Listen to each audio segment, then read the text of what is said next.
Hey there, it's Steph, your bariatric buddy, just checking in for week 3. Plus, I have some products that I found on Amazon and I'm really excited about them.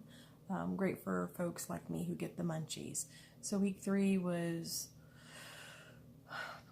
a little more draining than the other 2 weeks. I kind of sort of felt like I didn't really have the surgery. Because it didn't seem like anything upset my stomach or anything of that nature. I don't have any like signals that say, hey, you're full or anything. And so that kind of scared me. And so I guess you think, oh, well, I'm out of surgery and I'm feeling pretty good, although I am taking it very careful in terms of like stretching and lifting things that, to kind of keep myself from getting any, hernias. So I do also walk every day, throughout the day, just trying to stroll. I always live by a stroll a day. A slow stroll is better than no stroll. But yeah, I do walk, and I'm not exercising. I'm just trying to keep my body active. And then of course I work as a cashier and in the deli. So when I'm as a cashier, I'll kind of hop on my 2 feet, to just kind of keep my feet moving. And then in the deli, you're always moving back and forth, back and forth, back and forth. But yeah, it was really exhausting. I didn't stay up on my water, and you will pay for that.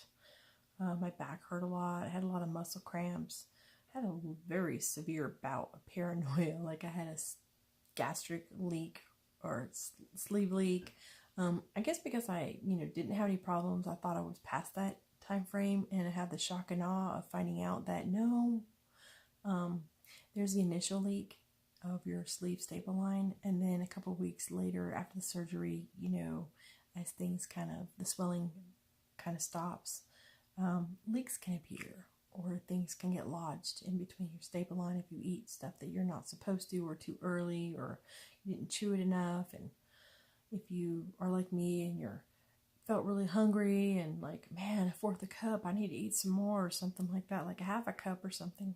Because, I love that ricotta bake recipe, the noodleless lasagna.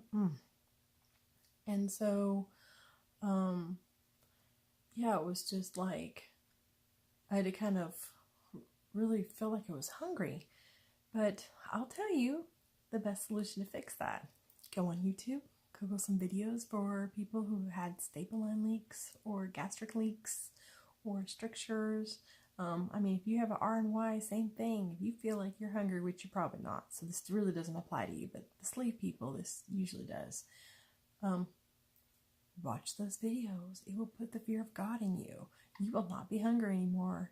You will sit there and say, let me just stay with a liquid diet a little bit longer because you're scared. Now when I look at food, I'm like, oh, is this going to cause me to, have a leak? So, that's that. It helped cut out that head hunger, that's for sure. And I can stay within my portion size and for the foods that I'm allotted, and not try to be a little eager and eat something that's not on that menu plan, in the book that I have. Tried to suck down macerate some crab claws, and I don't think I'm supposed to, but man, they were so good. I was just sucking on them.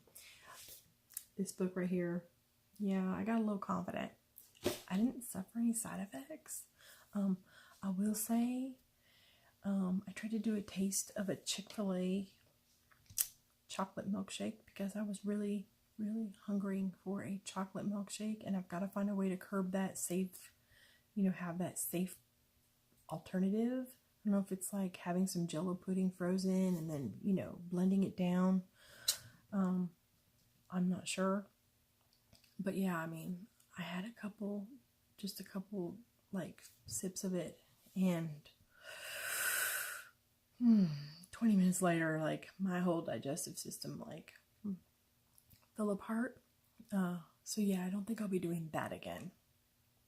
However, there are some great products that I did find to kind of maybe help people who are trying to get their protein in, but if the struggle's real. Of course, I'm a huge fan of the Nectar Citrax. It's got 10 grams, so I put like 3 scoops in my A&W root beer sugar-free root beer flavored water enhancer. And it just tastes like a root beer float. It's not thick, it just has a slight creaminess to it. It takes about 3-4 scoops of that protein powder to get there. So it's like 30-40 grams. I mean, my protein is just about made for the day. Another thing, I'm like, where has this been all my life? If I had known about this before, like the things I found out since going through bariatric surgery, the products and things that are out there, and the recipes, I'm like, where were you before I had this surgery? Well, this is one of those where were you type products. It's called Protein Puffs. Oh my gosh. 21 grams of protein, 2 carbs. 21 grams of protein and 2 carbs. 10 puffs. Or no, a serving size is 1 cup. I don't think we're going to get through 1 cup in a whole day, but you know what? It's good to have there, you know, instead of a protein bar or something, if you want something different. 130 calories in a cup of puffs. This one has 4 grams of fat. 1 gram of sugar, but 21 grams of protein and 350 milligrams of calcium as well. There's also jalapeno and pizza. I got a whole bunch of different flavors. It's got milk protein. This one is 120 grams or calories. And I mean, I don't know where this was. I mean, instead of Doritos, if you have a Dorito fixation, you're definitely going to love the nacho cheese one because it tastes like Doritos. The jalapeno cheddar, I will tell you, I tried it. It was, had a little heat to it, like a jalapeno chip would. So if you're not a fan of a jalapeno chip, it's probably not for you. If you have some problems with acid reflux or something, it's definitely probably not for you. I don't have any spice problems. I had one. It went down just fine. I guess I feel a little safer macerating one of these.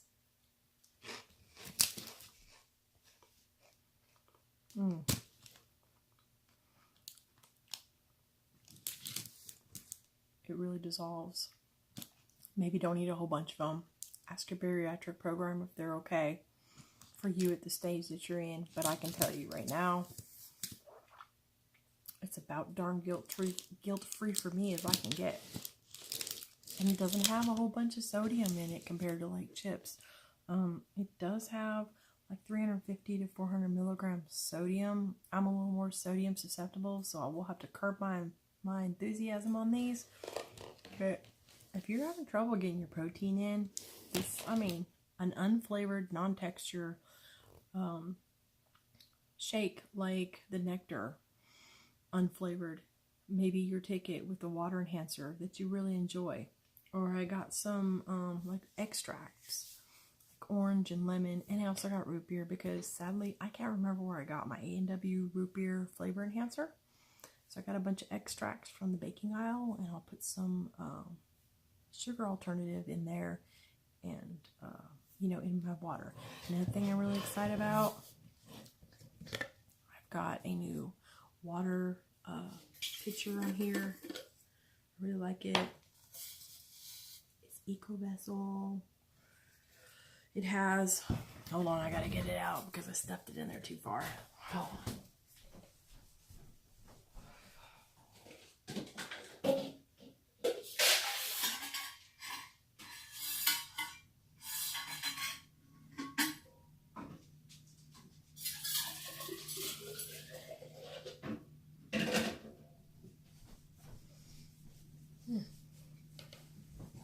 Sorry for that.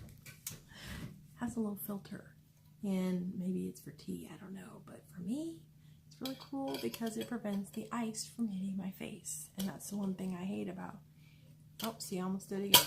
It's the one thing I hate about having water. And so you just drop it in. Don't push it in like I did. I keep wanting to push it in. I have no idea why. Kind of fits in there. There you go. Put it on. I put my shakes in there with some ice, water, a little flavor packet. You know, voila. It's good. Keeps things really cold. I'm sure it does the same thing for hot. Keep it by the bed and with me at night. I love this thing. I wish I had found this sooner. I would have enjoyed drinking water. Another thing I found that I really like, which once you have bariatric surgery, you need to have a good way to check your blood pressure regularly, because if you have something go wrong, your blood pressure will show it, or in your heart rate and things of that nature. So, and having something you feel comfortable to take and you know how to take is really important. I got this from Equate. It's a wrist one. Now I know they say wrist is not very good. This one actually did a pretty gosh darn good job.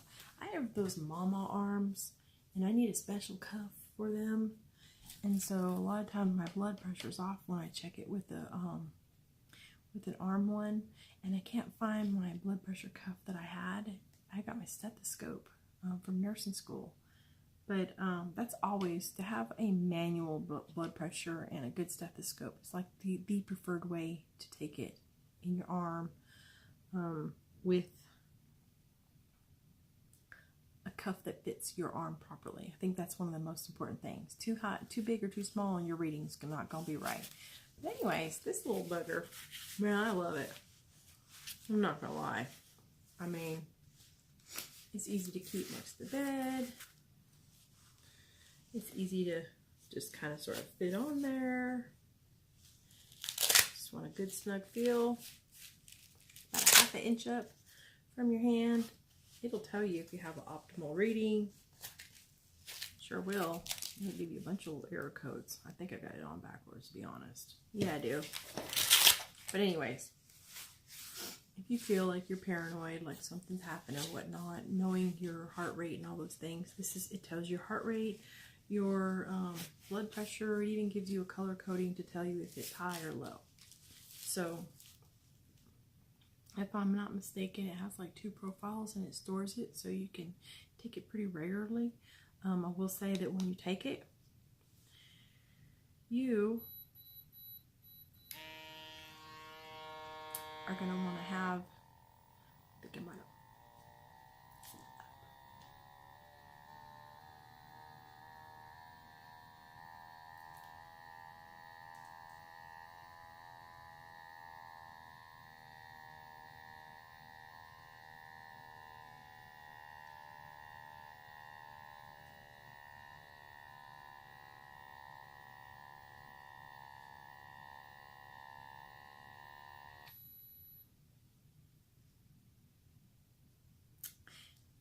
there you go. It takes my blood pressure. It tells me my pulse, my heart rate, and all of those things. It's kind of a little high right now because I was jumping up and down trying to, that wasn't literally, but I was trying to go grab things to get my husband situated because he's not really feeling really good. And so if you've been like just jumped up, you know, been a little bit active or something like that, it's going to reflect it. Otherwise, I've been like 120/80. But I mean, like I said, it tells me it's in the orange. You know what? And I just got this right here. So you just want to like sit down for a couple minutes before you do it. Also, if you have it too tight, which I think I might have, it'll be a little higher. So love this, love this, love this. It seems like this tended to give me things that were closer to what I was getting at the doctor's office.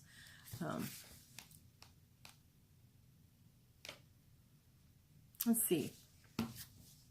You want to have a good thermometer, in like a good one, because you know we've gone through quite a few around here, and I found that they're just not very good. If you have anything like a staple line leak or something of that nature, you'll have a fever. Typically, your heart rate will be faster. I think they said around above 110, and your blood pressure will be off as well. So you just have to be aware of your like body settings, so to speak. So anyways, though, aside from that, I'm pretty excited about this next week because it seems like it's going a little better. I'm not fully at like 100% where I can go and do things the up and down, like going up and down. It seems like those are the ones that bother me a lot more than anything else. It's just like the exhaustion kicks in a little faster. And I definitely have to make sure that I'm drinking my water because cramps are a pain. Looking at my schedule, oh, there goes all the cheese puffs. I gotta have a little mess to make. Those things do roll quite far across the table. We are in soft diet stage. I'll be there until the end of this week, and then towards mid of next week, I start with the semi-regular diet and the multivitamins. I'm not gonna lie, I've had to eat spinach. Like, I felt like I was having an iron deficiency. In my B1 vitamins, I like Wernicke's or whatever syndrome. Like, I felt like my brain, I was like in a fog and I needed to take something. I just felt like I was forgetting things. I get through like stage 1 through 5, like you write a list and you forget number 3, like you forget to write it. It's gotten a lot better, but it really scared me, and I thought, well, memory loss or confusion is a symptom of a B1 deficiency, and perhaps I need to get on my B1 a little sooner. If I don't take my B12, I definitely feel it. Like I said, I followed my diet the same. I just, the book very consistently. It's just every now and then I get a little more hungry or think I should have more than the 1/4 cup of food or soft, whatever it is that you're allotted. And I get tempted, but watching a Staple Line League video mentally, like, I guess to cure, if they say it's head hunger, then you're gonna have to fix it with something in your head. Also, dealing with like, if you're, a lot of times I see people really focused on with bariatric surgeries, oh, the foods they're eating, and less about, it seems like, the activity they're doing. In fact, if you notice it a lot, it seems like that's what people are all focused on. Oh, my food, my food, my food. It's like, dude, I mean, you gotta be active too. Some level. You gotta stroll, you gotta walk. You can't, like, don't get mad. I'm just being honest. Ain't nobody trying to say you need to go exercise because it's usually a little too early for that, but being physically walking or whatever helps. I lose on average about 1 pound to 2 a day, depending on if I'm active or not. So I'm doing really good. I'm happy with it.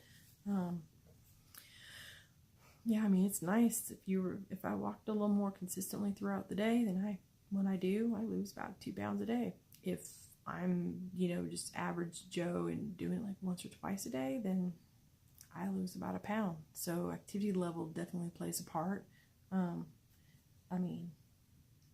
And like I said, if you feel like you're hungry, go watch some Staple Line League videos, or probably complications of surgery that happen around 3 weeks, and it will be mentally wrecking to you.